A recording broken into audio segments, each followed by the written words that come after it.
Hello and welcome to the Blue Monday podcast. Now, in our fifth season, looking into the exciting happenings of Ipswich Town Football Club. My name is Benjamin Bloom, and you are tuned in to the midweek edition, available each midweek, normally after a game this season, on video or audio. So, for a sometimes irreverent but always informative hour or more of football conversation, make your Monday a blue Monday. Make your midweek, Joe, a blue midweek. Ladies and gentlemen, fresh from. Did you actually turn the lights on, or were you in the crowd? Are you not I celebrity was enough? no, I was in the crowd. The pantomime people turned it on, including Hannah Spirit from S Club 7, Ah.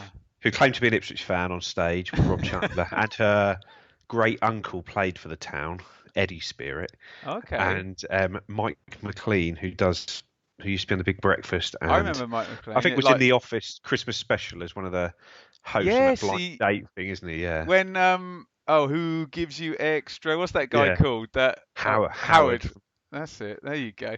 All right. Shagadelic, baby. You said it too soon. Can you name any other members of S Club 7? Bradley, John and Paul, Paul, John and Rachel Stevens, John and Joe. Paul, George Ringo. Joe and Tina. That's all seven for you. Wow. How I have you won't go met? on to S Club Juniors. There was one called Calvin. Let's talk about football, Joe.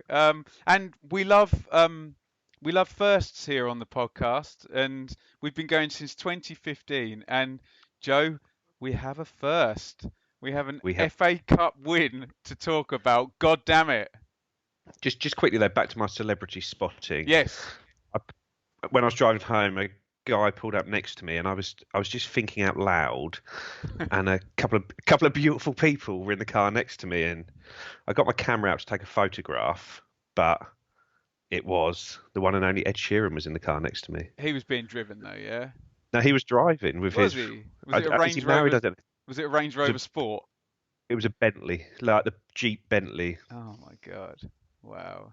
Yeah, so he was there. Exciting times in the Have I traffic told my jams of good Ed Ipswich. Sheeran story on the pod before?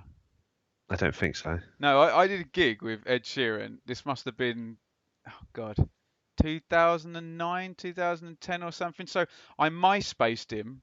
It was that long ago. I'll do this quickly in case I've told this story before. I said, will you come and play? It was in Chelmsford in the Bar House, I think it was called. I think it's changed names, right near the station. And I said, there's a slot and they want a solo guy. And I knew of Ed. And he went, yeah, yeah, sure. And we went and played. I played first. It was on a bill of four. He played second, and it's the first time I'd seen him.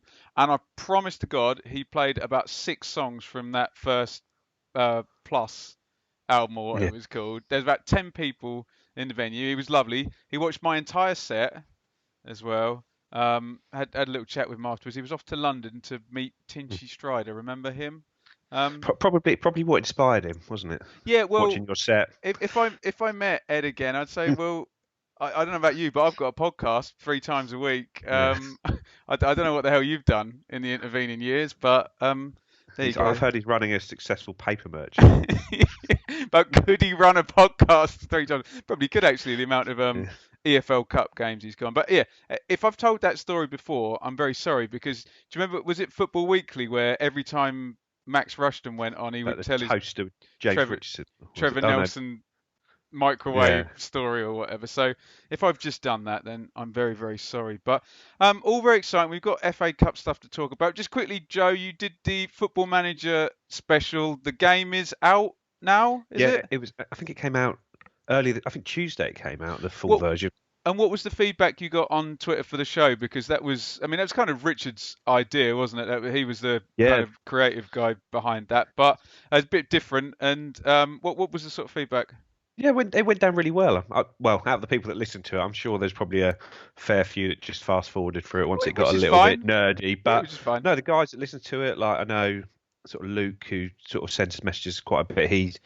He really liked it, and there was a few others that were quite interested in the process and as to how it all works. So no, I think it was a success. So check that out. We had a spare week. We try and keep the stuff going. That was Joe and Rich this past weekend. But Joe, this past Monday, there was somewhat of a 2016-17 Ipswich Town reunion over in Dublin, where the previous manager had one game to secure Euro 2020 qualification for an Ireland team with David McGoldrick up front, Alan Judge on the bench, and no less than Mr. Jonas Knudsen, or Knudsen. People always used to, Noel you always used to get me for not saying Knudsen, so I'll say that. Um, what was your take on this reunion and this game?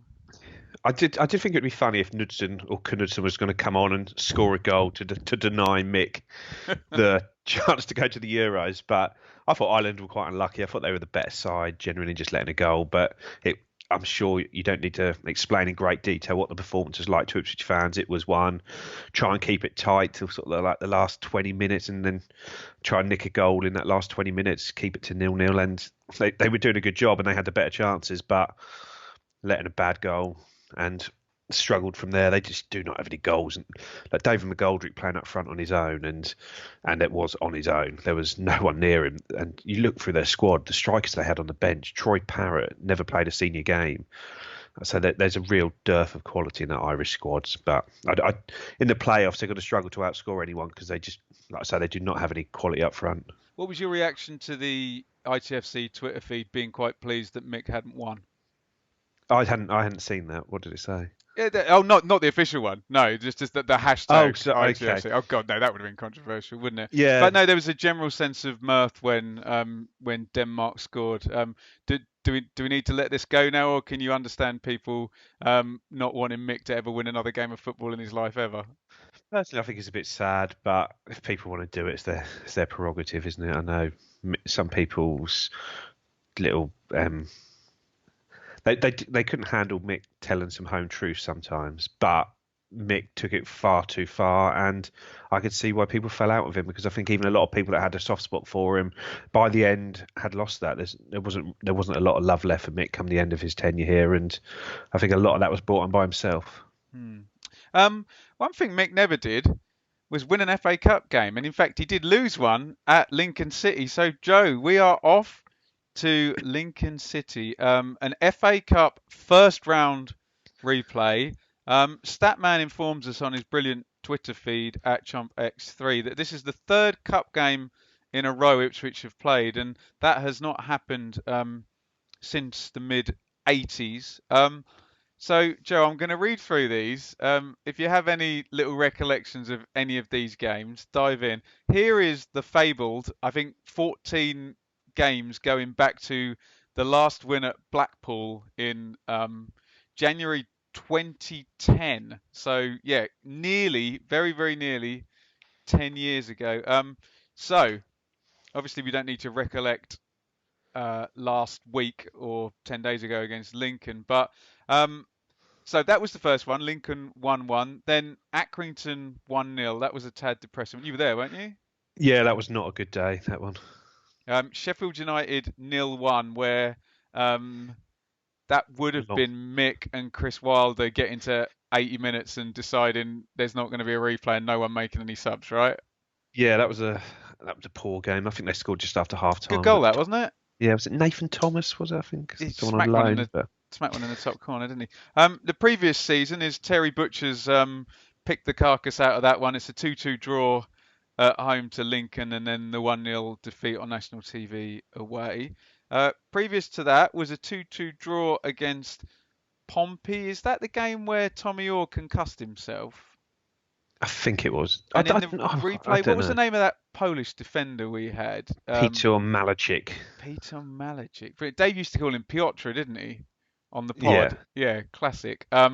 Yeah, so that was a 2-1 defeat. And then speaking of Ainsley Maitland-Niles scored a good goal. Was that a bit of a belter? Yeah. Yeah, left-footed.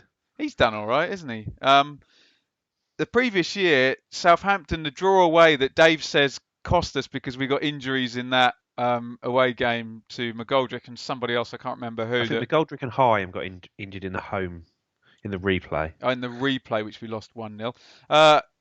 Another two games. We've done a lot of replays in here as well. Preston 1-1, and then we lost 3-2. Joe Garner hat-trick. Wow. Alan Lee came on a sub in that game for us. Alan Desmond Lee. January of 2013, we're back 6 years now, lost 2-1 to Aston Villa. January 2012, lost 3-1 January to Hull. That 2013 Aston Villa Paul Lambert, "You'll Always Be Scum" rang out from the home fans. Wow. No, Uh, sorry, rang out from the away fans. The Ipswich fans at Villa Park were singing that there. Interesting. Um, January 2011, 7-0.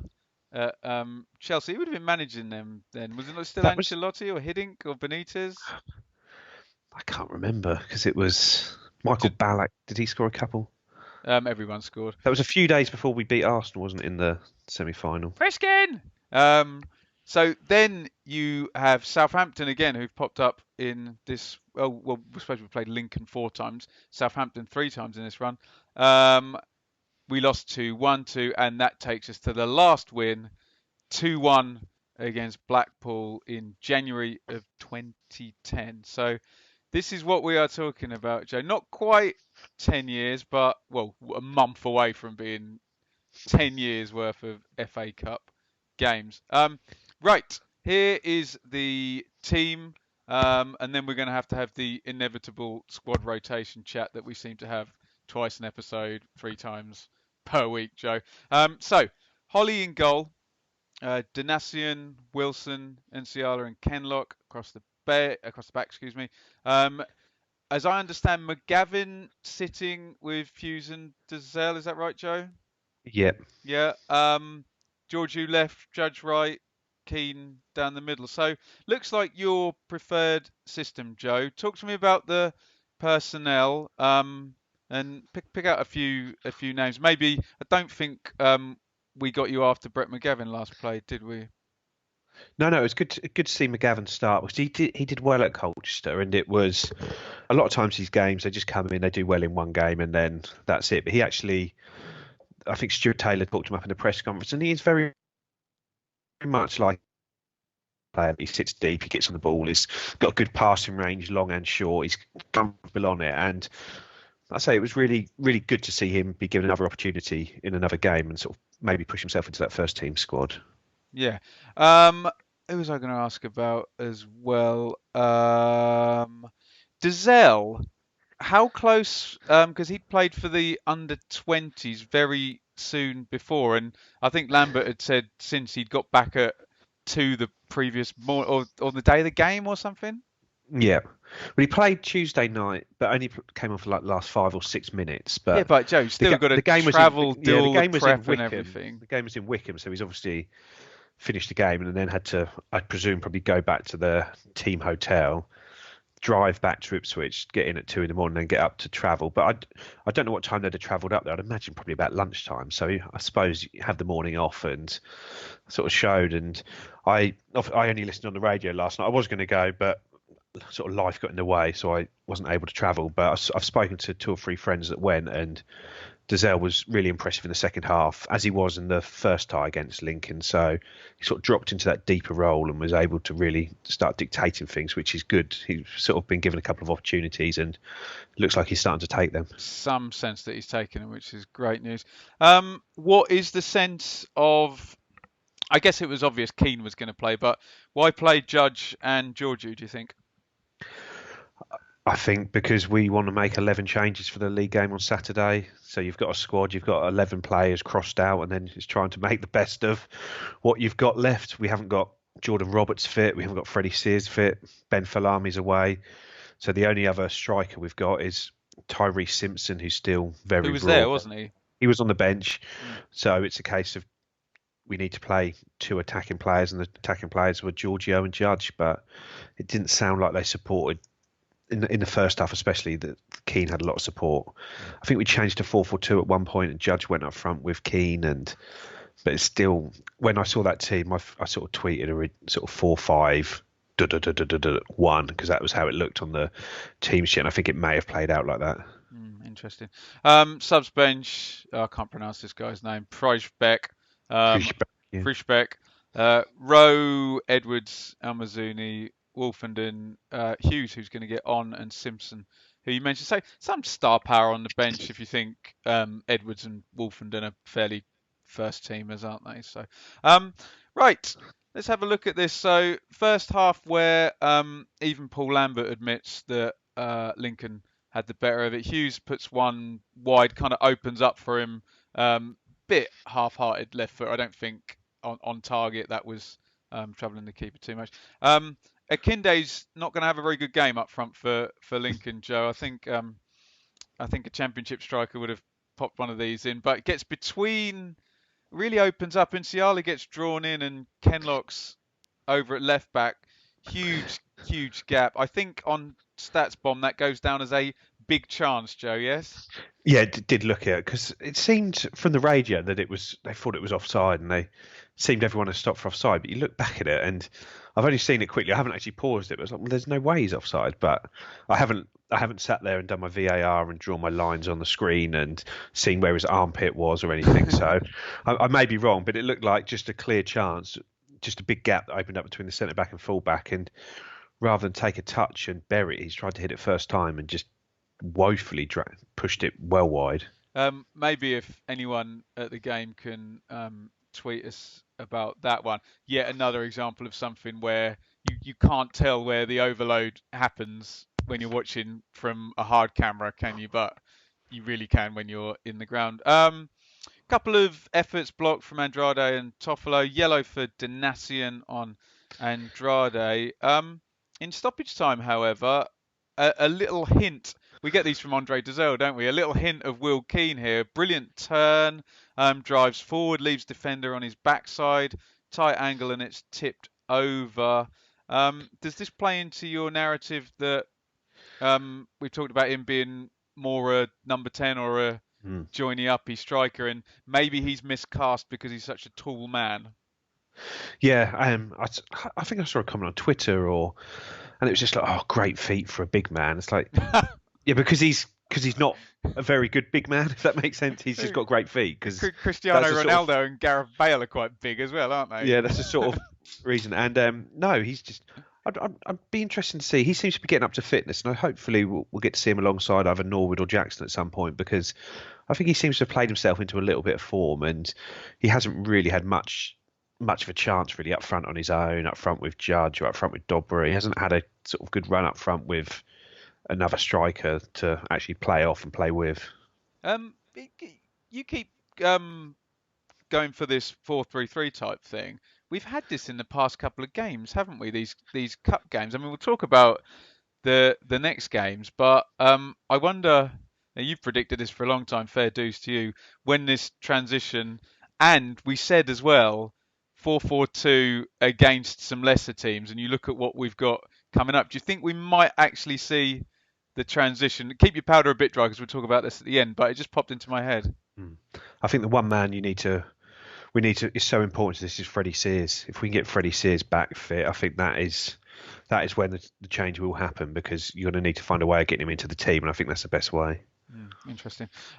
Second half, Akinde. It's a one-on-one, but it's a tricky angle, and Thomas Holy's going to have a very good half here. He makes a nice and big, makes a good save down to his left here. James Wilson, who's a former Lincoln player, of course, kind of goal-saving flick away. Phil said in his report to Akinde, who was arriving, so he probably would have missed anyway based on this performance. But Payne has one tipped around the post. This is a good save, Joe, when you consider that is going in the corner. It's coming at a nasty. You know when the keeper's inside the post, but the ball's come from outside and you can't quite judge. That looked like a good save to me. Yeah, and there's bodies in the way that it's coming through as well, isn't it? Low down, and he does what he needs to do. Let the bodies hit the floor. That's a tune. El Mazzuni from McGavin, you've already mentioned this. So Dazelle then drops back. He's going to be the deep line playmaker now in that midfield. We get up to injury time, and this is Toffolo down the left with a frankly brilliant cross on the run right over by the byline. Stands it up. Tyler Walker, who's scored in the first leg, has come on now. He nods it down. It bounces. You think Hesketh is never going to control this volley because it's bouncing up. Does a brilliant job with the volley. Like, the cross is good, the header back is good, the volley's good, and the save is good. Another really good save by Holly. I mean, it would be churlish for a game that I wasn't at to say this looked like one of Holly's better performances, but is there anything in that? Well, I think so, because he's kept a clean sheet. He's made sort of one very good save at the end. He's made two other good saves. There weren't any dodgy moments. There was no crosses spilled, no dodgy kicks or anything like that that we picked up from the commentary. So, like I say, it didn't sound like he put a foot wrong, and it was a well-deserved clean sheet. Mm. Hughes replaces Dazelle, ready for extra time. So you wouldn't blame young Hughes for being the only person when that ball hits the net for thinking, "Oh, for Christ's sake, I thought I was going to get half an hour here." But I'm sure he's pleased. Can you tell us a bit about Hughes, Joe? Yeah, he's sort of he was always an attacking midfielder. Generally, would almost play as one of the front three. Normally coming in off the left flank, sort of can play on the left 10, sort of on the right hand side. Great shot on him. Really, really powerful striker of the ball, and he scored that sort of amazing halfway line goal last season to beat Birmingham in like the 90th minute, and then he scored again from the halfway line in an under 23s game this year. But he had a really bad injury in about April last year, sort of bad knee injuries, and then sort of right at the end of the season. But he's been given another year and seems to have kicked on. But when he's come on for the first team, he's sort of sat in a central midfield role, and I think it was against Gillingham at home when he played there, and he just would get on the ball and just sort of knock it from side to side. Really sort of really good vision, good passer of the ball. So he seems to be one that is kicking on more than others at the moment. And yeah, when you think about the ones that are kicking on, I mean, McGavin is obviously you try and judge where the kind of young players are coming through, and really what tells you the most is how the manager uses them. Mm. And for McGavin to have played these two games, looks like there's people coming through behind Skews, which is something we've wondered about for a number of years, isn't it? So, as we say, we've survived the last chance. We've made the sub ready for extra time. We're going into the 94th minute, Joe, and bloody hell, Alan Judge is going to score. So, I mean, this only could have been better if this was at Norwich, couldn't it? And on Sky, where you Yeah. get rid of all the hoodoos in one go. But take us through this goal, Joe. We've got an attacking throw in down the left-hand side, and by God, they're going to go for it. Yeah. Ken Lock takes a throw into Thomas Hughes, who makes all the difference as a substitute in changing the game. he knocks it back to Ken Lock. Ken Lock. What's a pass? It's actually a decent ball down the line. The one down the line is a good ball. To Yeah. Giorgio, yeah, sort of right down the line. Giorgio gets there. Giorgio very deliberately pulls it back to El Mazzuni. And that's Joe. That's all one touch at quite good pace, isn't it? Yeah, and then El Mazzuni sort of. I think he's just putting the ball across the box into a good area as opposed to the sort of passes before that, and it drops to Judge, who just runs across it and hammers it home left-footed. So I think he's trying to find Keane. They get drawn by Keane, don't they? And it rolls behind through perfectly for Judge. Did you notice Danasian He is loving it. But he's in the box, coming for the cross in the last minute. I mean, Statman had put up a thing of Fabian Wilness scoring at Coventry, and everyone was saying, "Oh, look at the right back up in the last minute, total football." But what a brilliant moment, hey? And the players loved it. You sort of saw from the reaction, Judge has needed that goal, and I think it meant a hell of a lot to him. You sort of see there's some great photos of it in the sort of Star and on the Twitter feed, and it's just you see all of them, Keane, Hughes, Danashian in the background, and they're all delighted with that win. It's not a oh yeah, we won a game. It looks like we won a massive game there, and sort of great to see how much it meant to the players. And the sheer surprise as well, Joe, because I'm sure you must have bought into it a little bit like I did. Just the negativity, the narrative of, oh, here we go. If we were going to beat them, it was going to be in the home leg. We've got to go off in the middle of the week. Lincoln's a crap place to get to. Loads of speed cameras, rubbish journey, reserve team. We're going to lose. And during the game, it looked like they were building up a head of steam. For me, it was just the surprise of it all. Is like, oh crap, we've Yeah. won. And really good to see Judge score as well. Yeah. Hopefully that is the moment that kickstarts this season.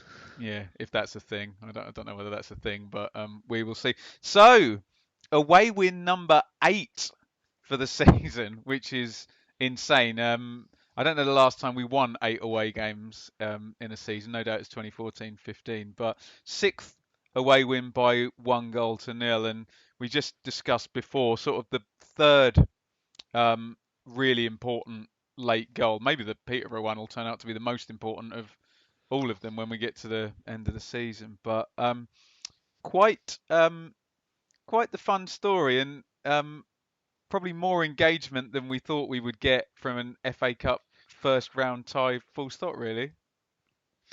Yeah, and I think I saw another stat yesterday that when we played Coventry in the second round, that would be the first time that two former winners have ever met before the third round. Really, God. Mm. So you'd have to be below. Yeah, I'm sure it is. Yeah. Oh, dearie me. Um, so all that being said, would you like to hear some quotes from Paul Lambert, Joe? Go for it. Let me just I make sure there's no children in the room. I changed the whole team. As I've said before, I don't have a quote strongest team. I don't have a strongest 11. I have belief in everybody to perform. I talk with the medical team, who are experts on fitness and muscle injuries, and I pick a team that I think lads can get around the pitch. And that's what we've done. I've said before, football's changed. It's not just about 18 guys, it's everybody. All this crap that people have turned around and said about a strongest team, a lot of shite. That's what it is. Shite.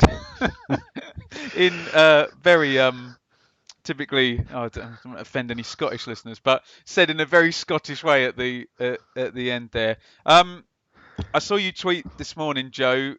Maybe a little bit irked by any of these quotes, or what was your view?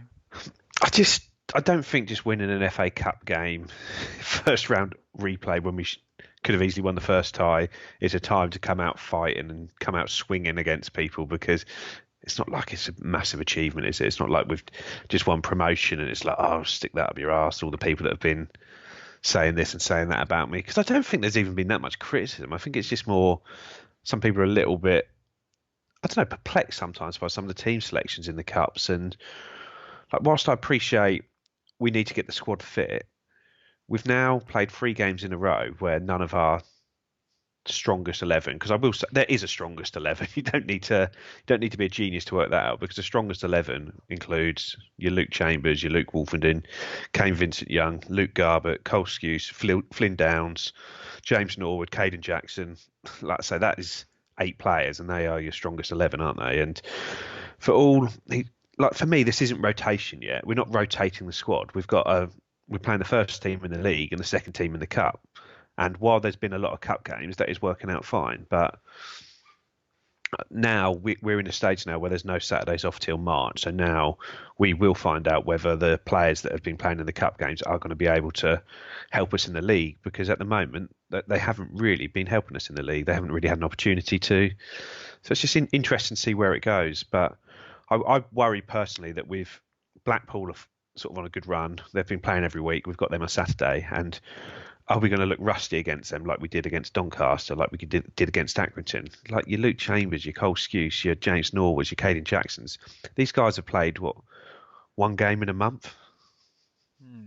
God, so much to say on that, isn't there? I agree with you about the rotation versus just a second 11. I agree with you on that. Rotating is what he's done with the centre backs really well, isn't it?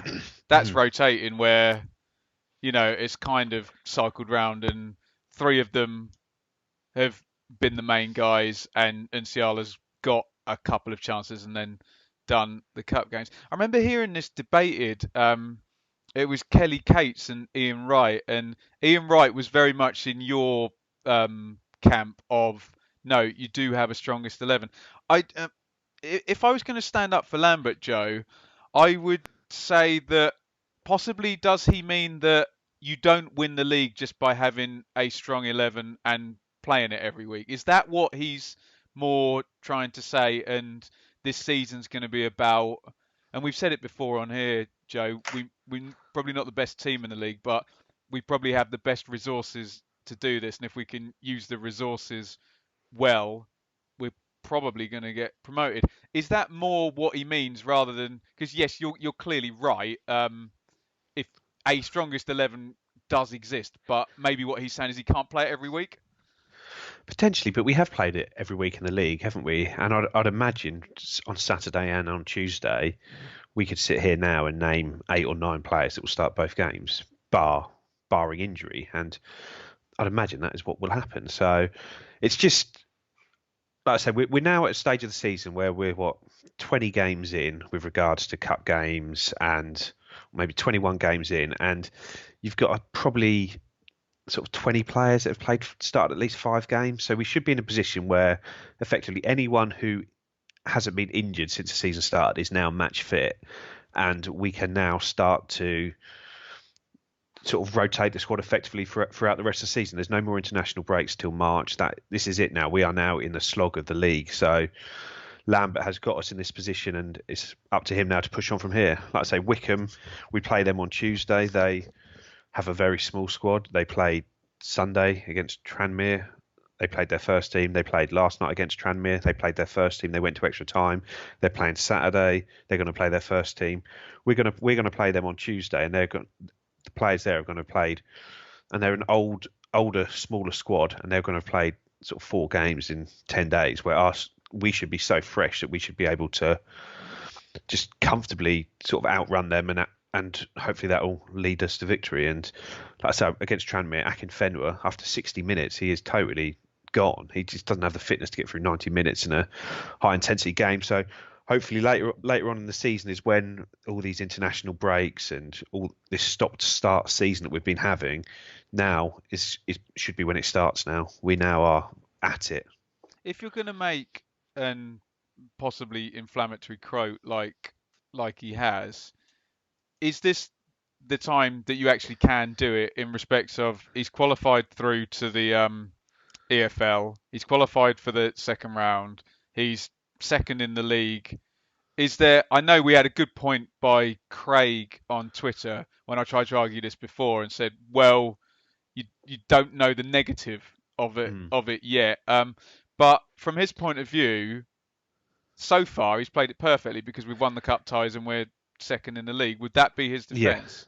Yeah, it would. But I just think we've got 2 big home games coming up this week, and you can't luckily, I think the fans are still very much on his side, and he's got a hell of a lot of goodwill, rightly so, that he's earned this year. But you can't have too many digs at the fans. You can't say too many things. Oh, I know what I'm doing because I'm a genius. And there's always another game a few days later. There's always a chance for you to be made to look a fool by your comments, be hoisted by your own petard a couple of days later. And like I say, we come out of these 2 home games with 2 points, and all of a sudden, this first 11, he sort of doesn't look that sharp at the end of it. So I don't know. There's always another game around the corner, and there's always another opportunity there. And I'd have just rather him not have had that sort of comment against sort of members of the fan base, because that's what Mick McCarthy used to do, and it used to wind everyone up because there was never a great clarity between who he's talking about. It always was that one great mass of the fans. People are saying this, they are saying this, and it's a bit, come on, you're better than that, Paul. You're PR Paul, you know this. Very good. Shall we go to the Twitter questions, Joe? Right. Matt Makin.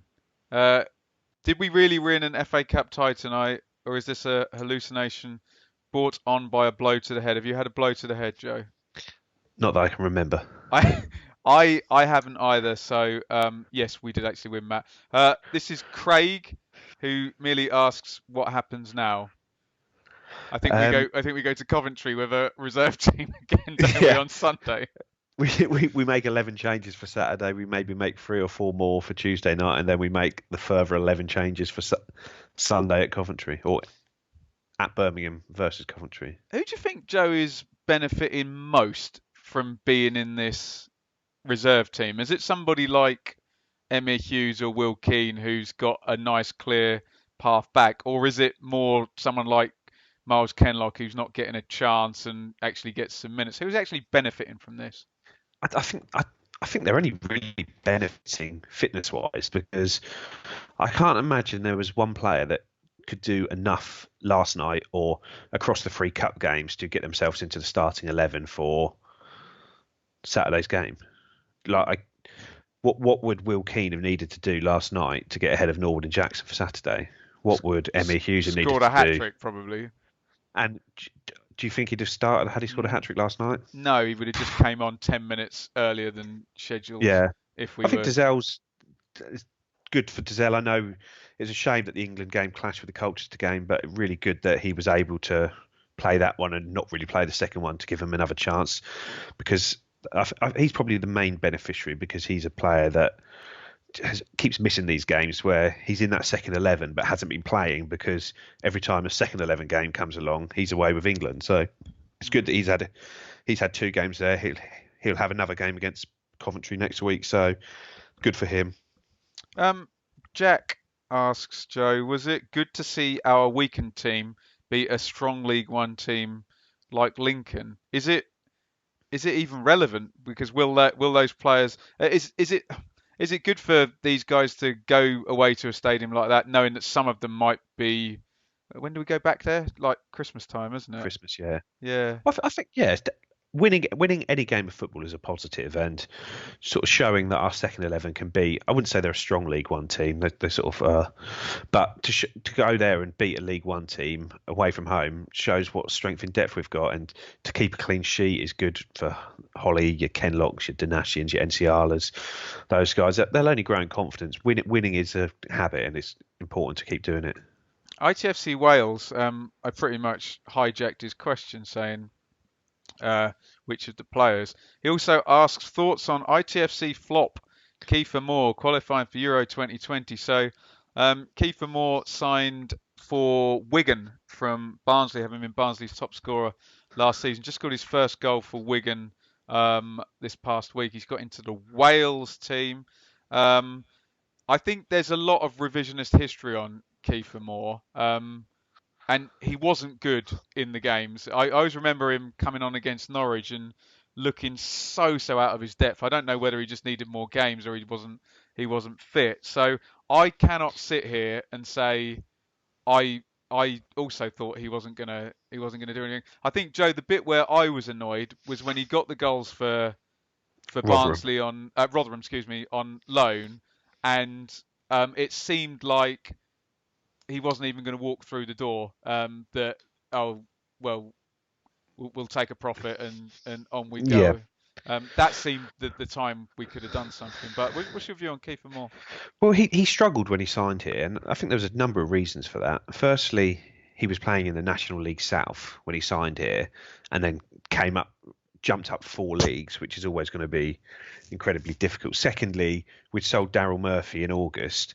We didn't get anyone over the line to replace him, and all we're hearing throughout the sort of winter is in January there's going to be a new sign, and our new striker's going to be here, and then all of a sudden it's the first week of January and Kiefer Roberto Francesco Moore turns up for a £20,000 fee, and he's a big man. It's like, this is not Leon Best as Murphy's replacement was bad enough, but at least Best had some calibre. This guy is nothing really, and he came on and he looked poor. And I think maybe sort of the fact he had a sort of trained with us, probably had to get his fitness up to a total different level from where he was, and came back in pre-season. And I think he had a couple of days here and then went off to Rotherham and started scoring for fun for them throughout pre-season, throughout the league. I think he was a top scorer in the country at one point. And then, like you say, Joe, I think he had virtually 20 before Christmas, didn't he?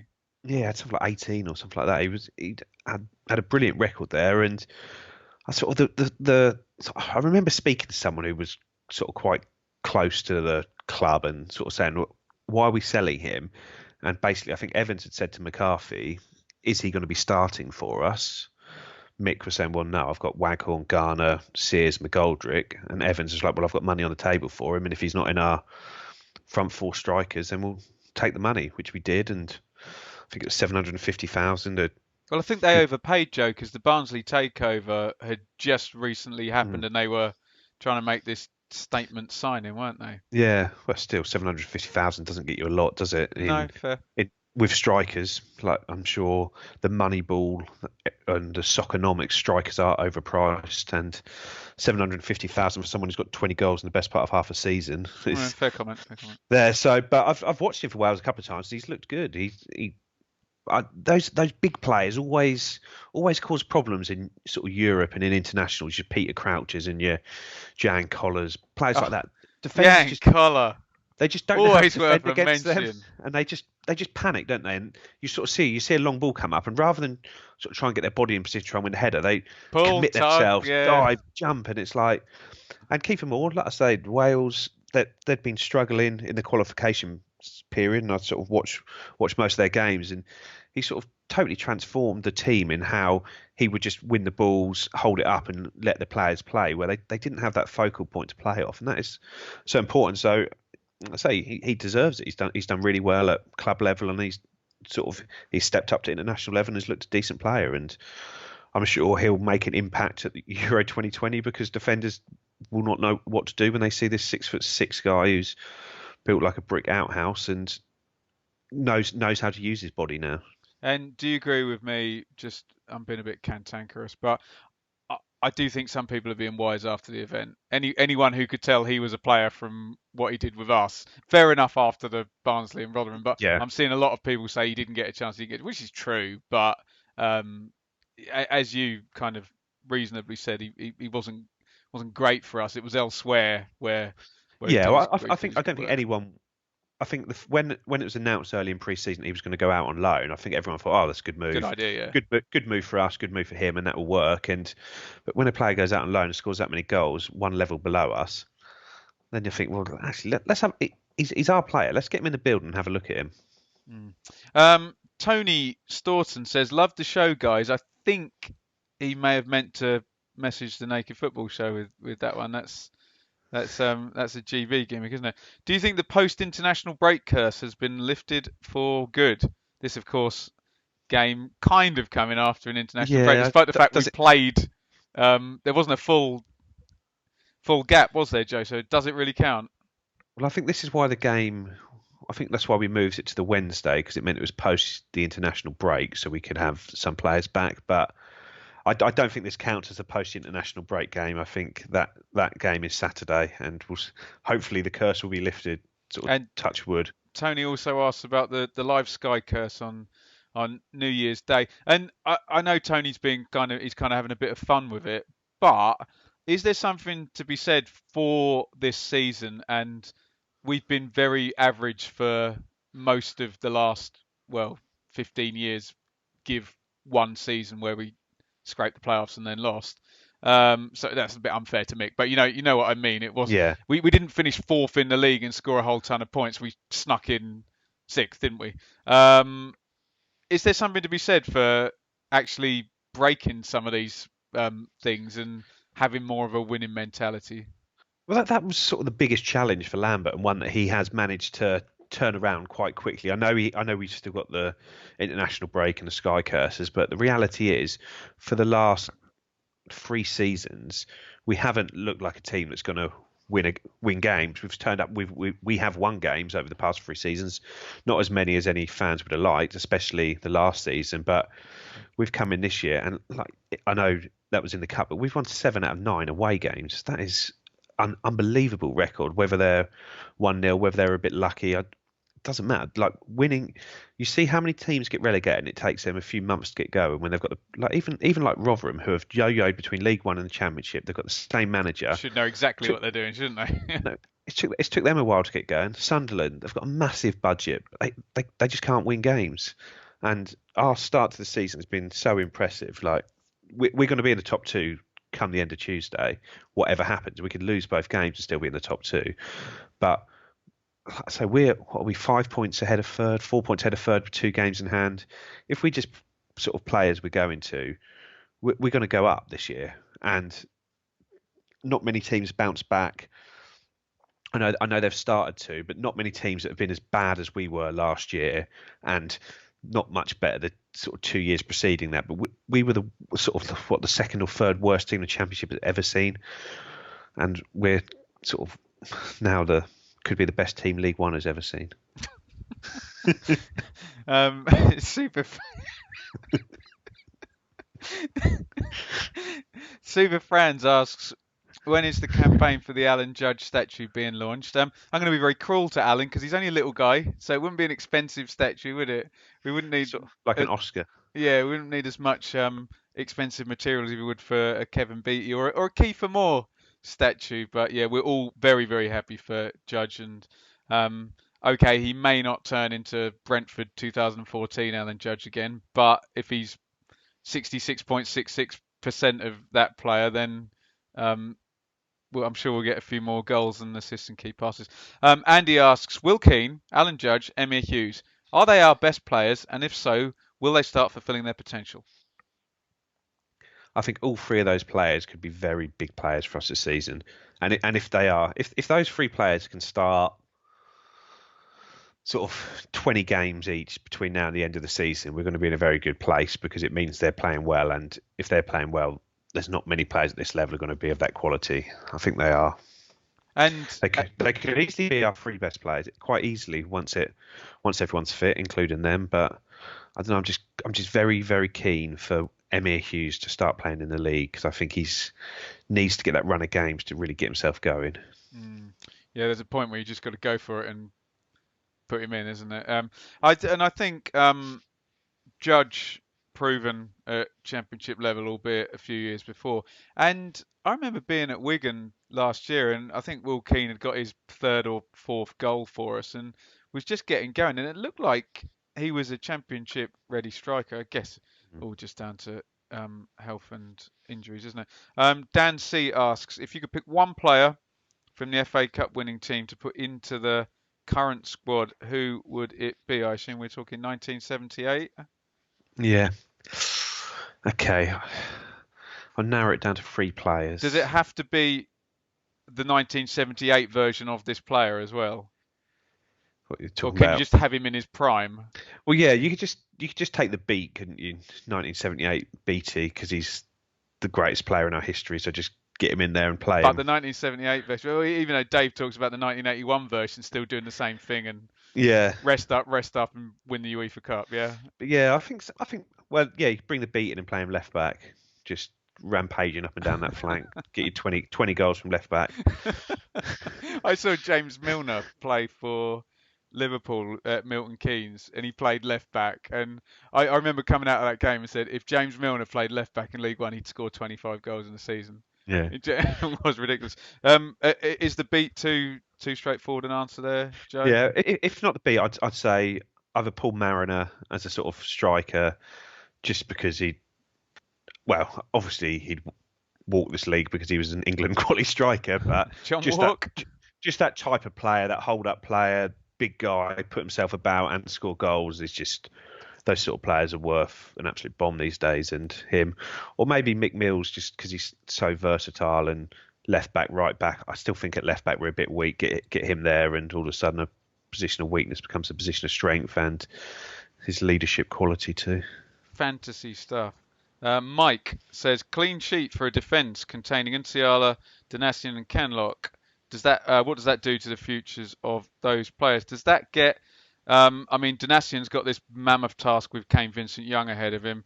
Kenlock's probably got more chance, hasn't he, with Garbett possibly shuffling forward or maybe going right forward when we play 4-3-3. Nsiala maybe less so. What's your view, Joe? I'd say Donacien. I think over the three cup games, he's done enough for me to be Kane Vincent Young's backup, as opposed to Guion Edwards playing there. I think Donacien has shown enough defensively and even enough going forward to cover that. So I think that's a success for him over these games. Kenlock, again, he hasn't really done much wrong across these three games. He's still shown he's good on the ball and that. And remember, he's got a 3-year contract, so getting something out of him is in our interest. So he's shown he's a decent enough backup left back. Enciala, he hasn't really had the best of times in these games, including last night. I think it was sort of Brenner, sort of two or three times was terrible from Enciala, and I say he's just very much a fourth choice centre back now, isn't he? Behind Chambers, Wolfie, and James Wilson, he is that fourth man, and that's not a good position to be in. Um, Ben asks, will Lambert, the wording of this question is going to trigger you, Joe. Will Lambert take our game against Coventry in the FA Cup, quote, more seriously? Can he justify rotating the squad? I think if you said to Paul Lambert, he'd say, well, I'm winning in the Cup, so I am taking it seriously. I'm taking the league seriously. So, um, but you said earlier in the show that it will be full strength against Blackpool, maybe two or three switched against Wickham, and then back come Holly and Kenlock and Ciala and Yeah. one or Well, other. well, we've got the silly situation again, haven't we? Where we're going to have two league games close by where we're going to play pretty much the same team. And then we've got two cup games straight away where we're going to play pretty much the same team. And yet we're going to claim it's squad rotation when it's not, is it? It's just a league team and a cup A team. league team But and a cup team. And we're going to have the it's situation going to of be 11 changes, isn't it? And Joe I think playing we're all expecting Coventry that. twice in a week, probably with two different teams. Yeah. And I say it's, I'm, I'm at peace with what we're doing in the cups. I think it's worked quite well having what 3, 4, 5. We're going to have had 7 cup games after the Peterborough game, and I think that's worked in our favour. It hasn't really affected us like it would some teams because we have just been playing second teams, and it's affected us positively. Even if the game last night had gone to extra time, all that meant is that the 11 players that started that game get an extra 30 minutes in their legs. It doesn't mean, oh no, we've got a league game Saturday and our players have got an extra 30 minutes playing tonight because they won't be playing. It's a totally different team. I'm not. Like I say, I do talk about the cup teams, and I was disappointed with the Lincoln at home team. I thought that wasn't needed with the run of fixtures we had around it, but I think it's the right thing to do to rest the players for the FA Cup game next week, and the leasing.com definitely you need to rest them for that because you've got a big league game coming up on the Saturday, and that's the Wednesday. This Peterborough one really intrigues me though, Joe, because arguably both teams could take the same attitude if we don't want the extra games coming up through the late winter into the spring in the leasing. You could get both teams not really bothered about winning that one, which would be quite the spectacle, Yeah, wouldn't well, I it? think like Peterborough had a 15-year-old score for them the other night. Was that in the FA Cup? I think on Tuesday night. So they're obviously making changes to protect their league team, and I'd imagine both us and Peterborough will be making 10, 11 changes from the league team for the game, and you can't really blame either side for doing so. Interesting. And Tim hopefully asks, we win that, and then we've got another cup game later in the season where the 11 players that aren't playing have another chance to get some minutes under their belt. And I'm not saying that facetiously or anything. I think staying in the cups is doing us favours at the moment, and I even think the replay with Lincoln has done us favours because it's got another 90 minutes for Will Keane, for Emir Hughes, for Andre Dezelle, for the backup fullbacks. They're all getting minutes because of our cup runs. And Kieran Dyer was on Life's a Pitch on Saturday saying 28 is too big for a squad, and without these cup games, you are not going to be able to keep the squad happy unless you are properly rotating. And if we stay in the cups, it's a chance to keep everyone happy. So I'm not disappointed with it. some good mentions this episode, Joe. You haven't topped Jan Collie yet, but Tim asks, Judge, is now time that he know? I can't read this. Is now time that he knows on confidence from a goal being the key? That seems like Yoda said that or something. I assume Tim is saying, is he now back? He is back 100%. No, Um, no. I've like Alan Judge. If he can play to his potential in this league, he's going to be one of the best players in it. And hopefully this goal, and he has been playing better in recent weeks, and hopefully this goal will be another thing pushed him in the right direction. Arthur, Arthur he does as he pleases. You know that one? Christopher Cross. All of his life, his master's toys, I do and know the deep song, but I down wouldn't have been able to inside pull it. he's just. Christopher Cross, he got a Grammy for that album. Dudley Moore's in the movie Arthur. You must have seen it. No, I Yeah. haven't seen the movie Arthur. Oh. At Joe Fairs on Twitter, someone buy him like an iTunes voucher thing so he can watch Arthur. I'm sure it'll be about £2.95 or something. Arthur asks, did we see last night the benefit of having two quality keepers? Competition from Norris has surely forced Holly to raise his game, and we saw the result of that last night. Holly dropped after that Rotherham Mm. game. Has this in a weird way worked? Because he played very well.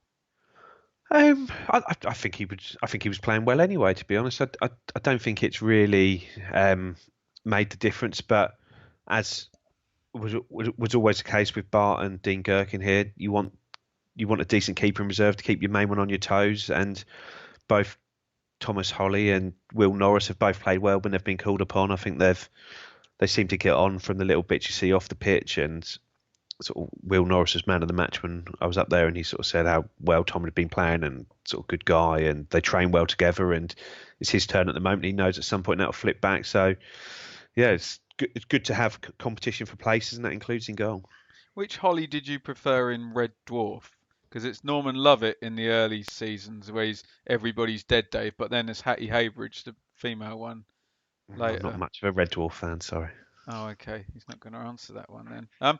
Tweet at Benjamin Bloom for your nerdy Comic Con Red Dwarf fix. Speaking of nerdy Comic Con type people, Mikey Penty Smith's name has just come up on the on the phone. He hates being called a nerd. He's got an issue with the headsets, hasn't he?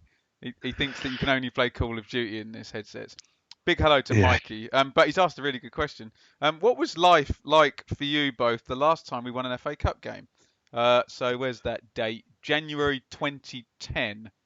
I was in my first year at uni, couldn't grow a beard. He's just drawing attention to the fact that he has a good beard now. And was drinking Sainsbury's Basics cider twice a week. Joe, January 2010. What did life look like for Joe Fairs? I missed the Blackpool game because it was like my first anniversary with my girlfriend. So I was like, oh, I can't really go away to Blackpool for the The weekend, one even you though I had to married, float in. yeah, or a different? Oh, Yeah, good, and good. so subsequently I've been so from a first anniversary I've now been married 7 years with 2 kids, 2 houses, not at the same time obviously, one at a time, but yeah, so life has moved on quite a lot from being up in my parents' bedroom and having my girlfriend stay round and Oh, you got to keep quiet, haven't drink. you? I was still drinking Sainsbury's cider though. Sneak her in, sneak her out. Yeah. God, 2010. So I was 28. Can't even think what I was doing then. No, it's probably not a fun answer, but obviously I've moved a couple of times, um, and ended up in Bedfordshire since we last won an FA Cup game. So I'm sure some other people have got some more interesting answers. Mullet, last one here. Of all the potential squad trimming, either loans or permanently, how many will be Hurst? He's still going on about Paul Hurst. How many will be Hurst signings out the door in January? Now we've had so many cup games to see what everyone can do. I mean, if you look through that 11, is anyone really playing for their future there, Joe? I wouldn't say so because I think the only people you'd say are playing for their futures are maybe your sort of Genoa Donatians, and I don't think he's got a future regardless of how well he plays. I think he's now potentially back to our backup right back, but if somebody offered Lambert 50 quid for him, I think he'd sell him. So he's just not a player he rates, is he? And like I said, there's not really the sort of Jordan Roberts didn't play. I'd imagine he's another one that's probably free to go if he can get a club. But Can I stand up for Hurst on that one? Hurst always said that's like a project, didn't he? So yeah, and he hasn't let us down. And I think we'd have probably been a bit better last night if he was fit and able to play with Keane up front last night. So I know he's a decent pro, but he's not enough to take us forward, is he? And I'm sure he won't. right, Joe, let's look at these next 5 games now because we've banged on about rotation, and now here we go. Um, I mean, I call them 3 game weeks. It's not 6 games in 2 weeks, it's 5 games in 2 weeks. But my point being that within the span of a Saturday to Saturday, you play 3 games. So it's going to be Blackpool, who are fifth at home this coming Saturday. Wickham, who are top and flying on the Tuesday. Then we get a break to the Sunday. So, I mean, the spacing is what it is for 5 games in 2 weeks. So that's Coventry away. Then Peterborough away, which you rightly said has now been announced for the Wednesday, the 4th. And then back to Birmingham, in the league. Are are we gonna have a lot of people either being very smug for criticising the rotation or going very quiet if this 5 games goes well? Well, hopefully the latter. So I don't think people will be smug, or some will if it goes wrong. But I'd say realistically, we're going to have the first team. I know we don't have a strongest team apparently, but that team is going to play Saturday, Tuesday, then have a break till the following Saturday, and then we're going to have a second team come in and play Sunday, Wednesday, and like I say, you could win all 5 of those games, couldn't you? I don't think we will, but if we win the 3 league games there, then we are home and hosed. Well, it's direct rivals, and we've talked about, or I've talked about points per game being less important when someone could get 85 points and still finish third and lose in the playoffs this season. So when you do come up against Blackpool, Wycombe, and Coventry in short order, um, it's now more about a draw is actually okay because you're not shedding Mm. the 3 points to a direct rival. Whereas I'd normally say, okay, lose one, win one, draw one, take 4 points from the hard games. But I suspect Blackpool is the easiest of those three league games, and I think from what you've said, you expect full steam ahead, 4-4 F in 2, strongest 11, and you win the first one, it sets everything off, hopefully, doesn't it? Mm. Hopefully, yeah. Like I say, if you pick up 5 points, 7 points, if you don't lose any of those three games, we're going to be like 7 points clear of third, probably with a game in hand at the end of that. And like I say that is massive at this stage of the season. And I say I don't see us losing at home to one of these two games this week. We might struggle, but I don't think we're going to lose one of our home games. And Coventry, while they're still up there, have not been on good form at all lately, have they? I know they won last week, No, they're but before trending that, downwards, aren't they? Yeah. they are their sort of squad maybe has caught up with them.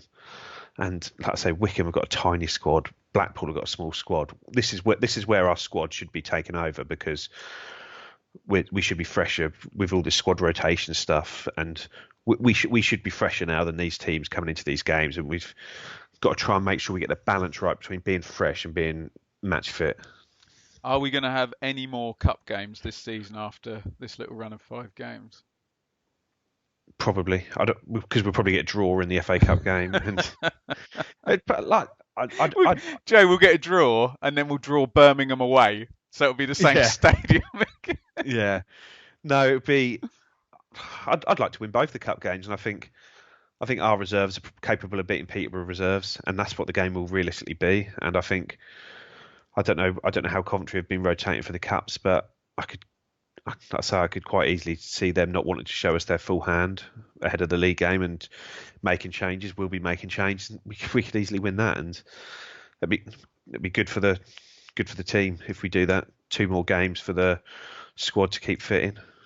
Very interesting. So, very interesting time coming up. 5 games in the 2 weeks. I'm sure we will be across all of it, but I just need Richard to tell me how we're going to do that. Who's on at the weekend, Joe? Is it me and you again? Or is it me Um, and Dave? I I can't think it's think. you and Dave. I Is think. it? Yeah. So, yeah, we will be keeping abreast of everything. Um, we'll try and get the Coventry show in on the Sunday night. Yeah, I'm sure that'll be doable. It's not too far, is it? But yeah, lots of good stuff coming up. Um, Joe, give a quick plug for um, academy stuff. And are there any games coming up that you're going to be at that other people may not be at Not that I'm for live aware of. tweeting? Yeah, I don't think we've got any. We drew 1-1 with Colchester at under 23 level today, but there was only 3 players that weren't under 18s in that team, so that was effectively an under 18s game there. We've got I don't know. I haven't looked at the fixtures, but the cup game isn't scheduled yet. I think there's a under 18s game against Framlingham Town at some point soon, but when I look, I'll tweet it all from the account anyway. ITFC_academy. Lovely stuff. You can follow me at Benjamin Bloom, but don't do that. Follow at Blue Monday ITFC because it's not all about me, Joe, is it? It's about the show and it's about our wonderful team Team. of. There is no I in Ipswich Town. um, it's, and our wonderful team of podcasters that we have put together in our 5th season, like we say, to bring you all of these wonderful happenings. Episode 333 today. Can you imagine how many hours that is? Probably like 500 hours given how much we go on. Thank you everybody for tuning in on this momentous first FA Cup win in nearly 10 years. We'll be back on Sunday. Do get questions in when you see the tweet come out. Joe, would you like to have the last word on this FA Cup winning podcast? Que sera, sera. Name on the trophy.